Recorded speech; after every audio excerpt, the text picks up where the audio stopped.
Hey guys, in this video, I'm gonna show you how you can create and use custom roster in Play Now in College Football 27. Now before we start, let me clear you, there is no direct way by which you can create custom roster, but you can use the workaround. Like for that you need to go to create and share, then go to the option rosters.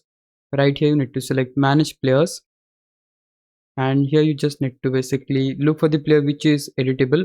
Like you won't be able to edit the player which are basically the real players, so you need to look for the fake one. So let's say this time we go and select this one, K Marshall, and if we select the edit player option, okay, you can see we have the option appearance. It means that we'll able to edit this player, so you can basically go and change his name if you want. You can also change the position, you can change the rating if you like this.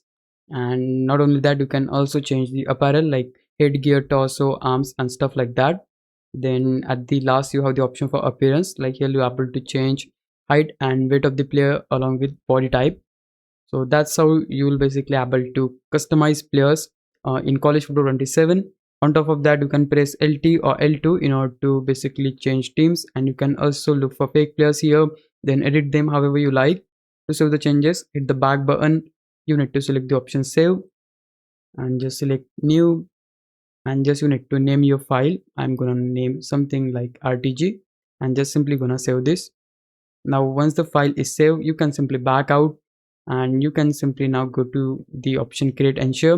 This time we're gonna select manage files, select the option load and delete files. Right here go to the roster tab and you need to select the roster file you have saved and simply select the option yes to load. And once the file is loaded, you can just get back to the option play, and here you'll able to basically play with the custom roster file you have created, and it is that easy. Besides this, you can also download custom schools from download center and use those in play now mode as well. But yeah, that's it. This is the process you need to follow to create and use custom roster in College Football 27. Hope this video helped you out. If it did, please leave a like and subscribe my channel. Thanks for watching.